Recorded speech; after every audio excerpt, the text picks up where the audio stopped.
राम राम दोस्तों, कैसे हैं आप सभी। उम्मीद करता हूं आप सभी बहुत अच्छे होंगे और एचएसएससी सीईटी 2025 के लिए आप बहुत अच्छे से तैयारी कर रहे होंगे। तो एचएसएससी सीईटी में जो टॉप स्कोरिंग सब्जेक्ट होता है आपका हरियाणा जीके, उसके आप सभी जानते हो कि सबसे ज़्यादा क्वेश्चंस आपके एग्जाम में आ रहे होते हैं और आप सभी हरियाणा जीके को बहुत अच्छे से पढ़ रहे होते हो।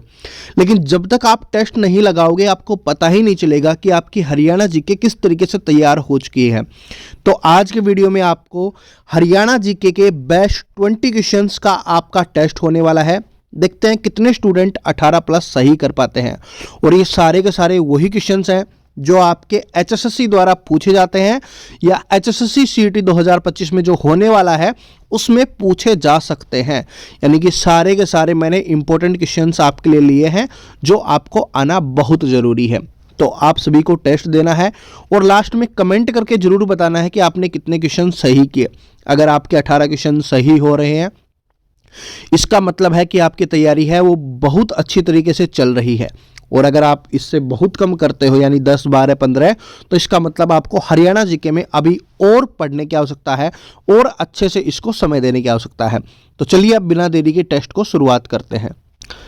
पहला क्वेश्चन है अपना कि हरियाणा का वह जिला जो 3 पड़ोसियों जिसमें राज्य व केंद्र शासित प्रदेश हैं से सीमा साझा करता है।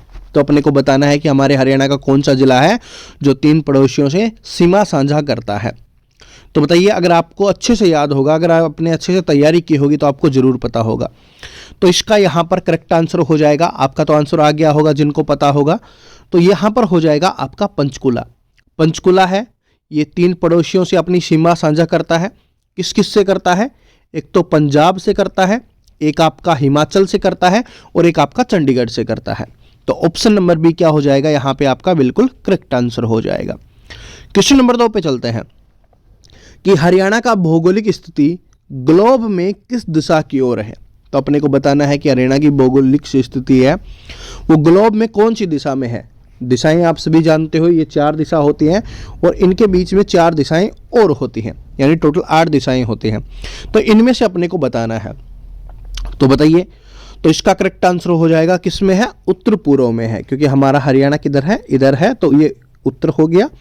ठीक है, सॉरी इधर है तो ये हमारा उत्तर हो गया और ये पूर्व हो गया। ग्लोब में हम देश की बात नहीं कर रहे, यहाँ पर ग्लोब की बात की गई है। तो ग्लोब में यहाँ पर आता है तो ये उत्तर और इधर वाला पूर्व, तो इधर मिलेगा। और मैं आपको एक हरियाणा के मैप की क्लास करवाऊंगा, उसमें मैं आपको डिटेल से और दिखा दूंगा, सब कुछ समझा दूंगा। चलो आगे बढ़ते हैं। अगला क्वेश्चन है, सीईटी में पूछा गया क्वेश्चन है कि हरियाणा के जिले महेंद्रगढ़ का प्राचीन नाम क्या है। मैंने आपको जब टॉपिक्स बताए थे उस समय भी बोला था कि महेंद्रगढ़ से हमेशा क्वेश्चन पूछे जाते हैं। तो सीईटी 2022 में पूछा गया क्वेश्चन है कि महेंद्रगढ़ जिले का प्राचीन नाम क्या है। ये अपने को बताना है कि महेंद्रगढ़ को प्राचीन में किस नाम से जाना जाता था प्राचीन काल में। तो इसका यहाँ पर करेक्ट आंसर जिसने ऑप्शन नंबर 1 किया है कानोड़, उसका बिल्कुल करेक्ट आंसर हो जाएगा। महेंद्रगढ़ को किस नाम से जाना जाता है? कानोड़ के नाम से जाना जाता है। और एक क्वेश्चन से और पूछा जाता है कि इसका मुख्यालय कहाँ पर है? नारनौल में इसका मुख्यालय है, ये भी याद रख लेना है। यह हमारे हरियाणा का एकमात्र ऐसा जिला है जिसका मुख्यालय महेंद्रगढ़ में ना होकर दूसरी जगह पे है, नारनौल में है। ठीक है जी, चलो आगे बढ़ते हैं। अगला क्वेश्चन है कि निम्नलिखित में से कौन हरियाणा हरिकेन के नाम से जाना जाता है। यह भी आपके एचएसएससी में पूछा गया क्वेश्चन है, हरियाणा हरिकेन के नाम से किसे जाना जाता है। तो इसका करेक्ट आंसर सभी ने दे दिया होगा, मुझे पता है, कपिल देव जी हैं। ये हमारे क्रिकेट के कप्तान भी रह चुके हैं। तो हरियाणा हरिकेन के नाम से जाना जाता है कपिल देव जी को। ठीक है, चलो आगे बढ़ते हैं। अगला इंपॉर्टेंट क्वेश्चन है आपका कि अहिरवाल का लंदन कहलाता है। एचएसएससी है, इस टाइप के क्वेश्चंस भी एक आधा जरूर पूछती है, इसलिए मैंने इस क्वेश्चंस को आपके टेस्ट में इंक्लूड किया है कि अहिरवाल का लंदन किसे कहा जाता है या अहिरवाल का लंदन कहलाता है। तो 4 ऑप्शंस आपके पास हैं, इनमें से ही आपका आंसर होगा। तो जो रेवाड़ी है उसको क्या बोला जाता है? अहिरवाल का लंदन, क्योंकि यहाँ पर अहिरवाल ज़्यादा लोग रहते हैं। तो कौन कौन से जिले से हो आप, ये भी कमेंट करके जरूर बताना। ठीक है, किस किस जिले से इस टेस्ट को दे रहे हो ये आप सभी कमेंट करके जरूर बताओगे। तो अहिरवाल का लंदन हो जाएगा रेवाड़ी जिला। आगे बढ़ते हैं। अगला क्वेश्चन है अपना कि हरियाणा की ग्रामीण जनसंख्या राज्य की कुल जनसंख्या का लगभग कितना प्रतिशत है। और ये ग्रुप डी 2023 में पूछा गया क्वेश्चन है। तो आप सभी स्टूडेंट इसका आंसर करेंगे कि हरियाणा की ग्रामीण जनसंख्या राज्य की कुल जनसंख्या का कितना प्रतिशत है। जनसंख्या वाला टॉपिक आप सभी को बहुत अच्छे से पढ़ना है, क्योंकि एक क्वेश्चन फिक्स यहां से पूछा जाएगा, और इंपॉर्टेंट टॉपिक्स में भी मैंने आपको ये बताया था। तो इसका यहां पर करेक्ट आंसर हो जाएगा कि हरियाणा में जो ग्रामीण जनसंख्या है वो कितनी है, 65% है। ऑप्शन नंबर सी जिसने किया है उसका बिल्कुल करेक्ट है। देखो, आपको गिनते हुए चलना है और लास्ट में कमेंट करके जरूर बताना है, और सही बताना है ईमानदारी से कि आपके कितने क्वेश्चन सही हुए हैं। झूठ किसी को नहीं बोलना है, ताकि आपको पता होगा कि मैंने इतने क्वेश्चन सही किए हैं।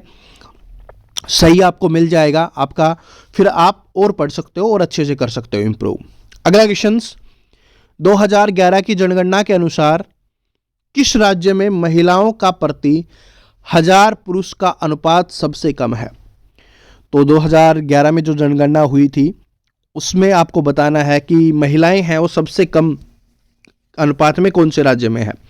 तो वैसे तो आपको पता ही चल गया होगा कि भाई हरियाणा जीके पढ़ रहे हैं तो यही हो गया हरियाणा, ठीक है। लेकिन आप सभी मुझे कमेंट करके बताओगे कि जो अनुपात है 1000 पुरुषों पर 2011 की जनगणना के अनुसार वो कितना है अपने हरियाणा में। ये कमेंट करके बताना है, बहुत इंपॉर्टेंट क्वेश्चन है और बार बार पूछा जाता है। तो सभी स्टूडेंट कमेंट करके बताएंगे, जिसका सही होगा मैं पिन कर दूंगा, आप वहां से अपना आंसर चेक कर सकते हो। आगे बढ़ते हैं। अगला क्वेश्चन है कि महाभारत में हरियाणा को क्या कहा गया है। तो महाभारत में हरियाणा को क्या कहा गया है।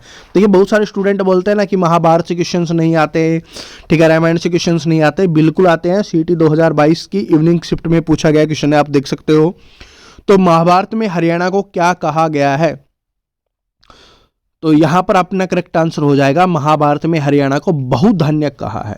क्या कहा है, बहुधान्यक कहा गया है। आगे बढ़ते हैं। बलराम की मूर्ति कहां से प्राप्त हुई है, यह अपने को बताना है। इंपॉर्टेंट क्वेश्चन है, HSSC के द्वारा पूछा जाने वाला क्वेश्चन है कि बलराम है उनकी मूर्ति है वो हमें कहां से प्राप्त हुई है।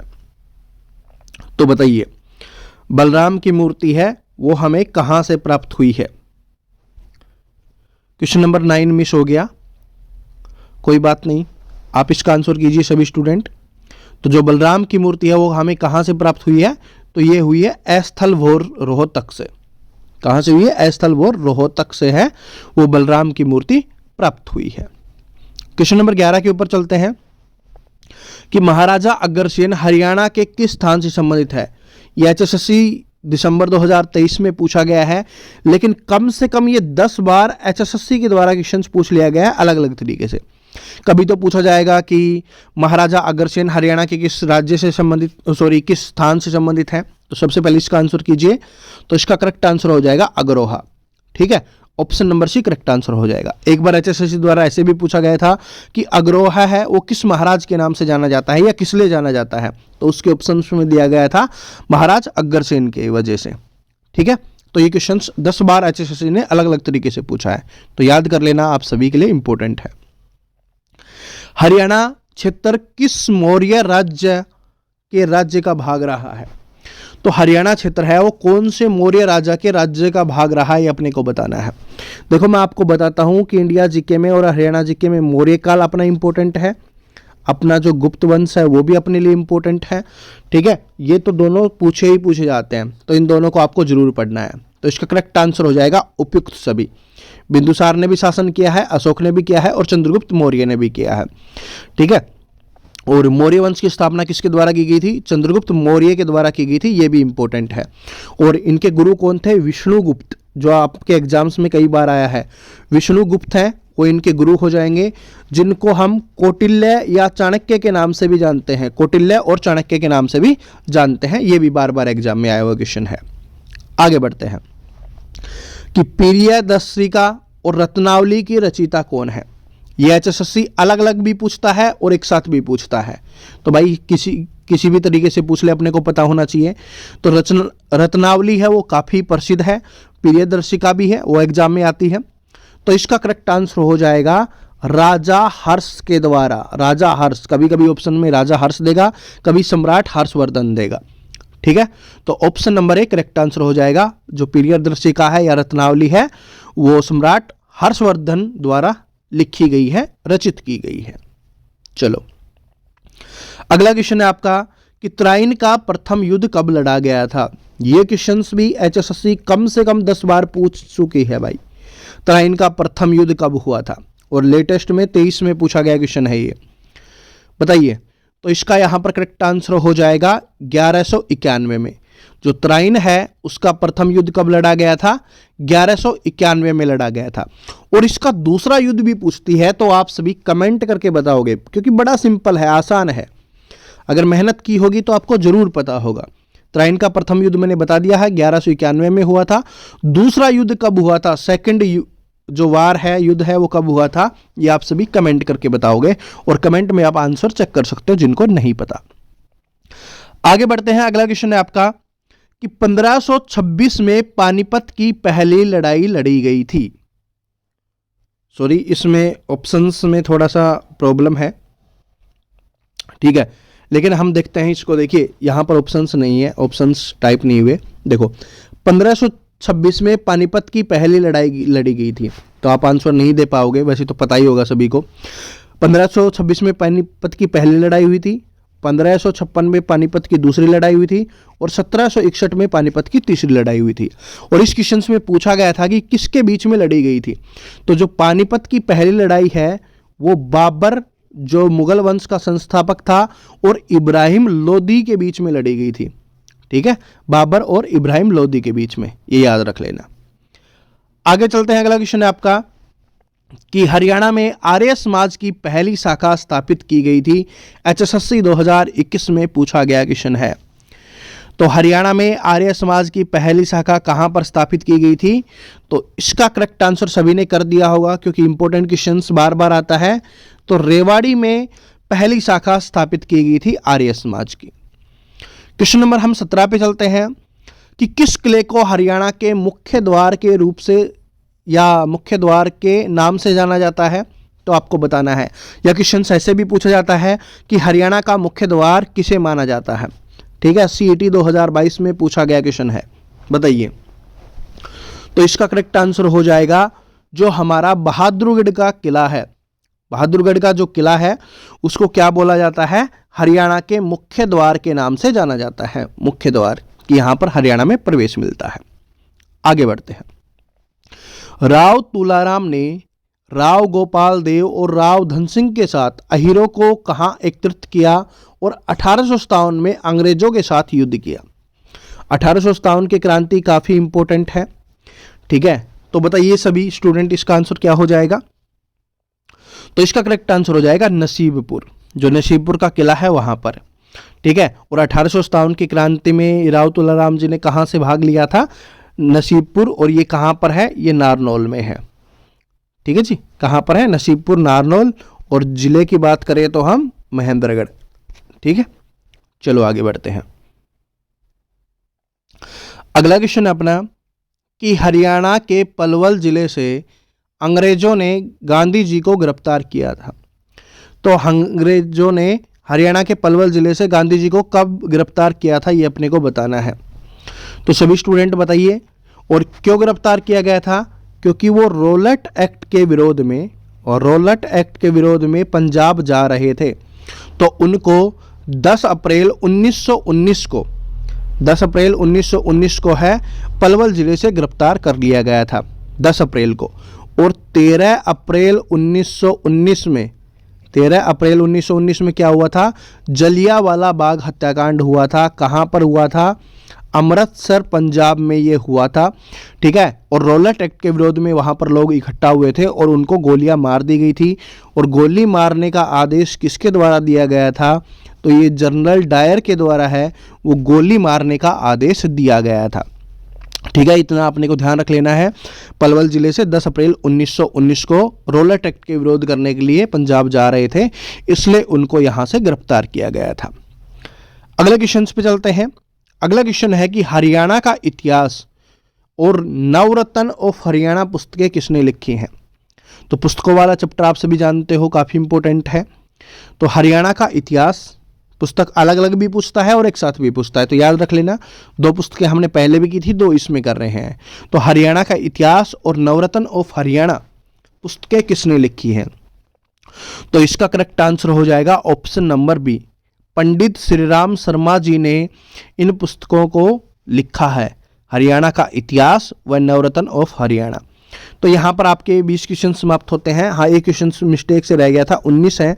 तो 19 में से आपने कितने क्वेश्चन सही किए हैं ये आप सभी स्टूडेंट कमेंट करके बताएंगे, ठीक है। और आज का टेस्ट कैसा लगा और टेस्ट का जो क्वेश्चंस हैं उनको भी बढ़ाया जाए, और किस तरीके से आप हरियाणा जीके बहुत अच्छे से कर सकते हो ये भी आप कमेंट करके बताना, ताकि मैं आपके लिए बेस्ट से बेस्ट चीज़ें ला सकूँ।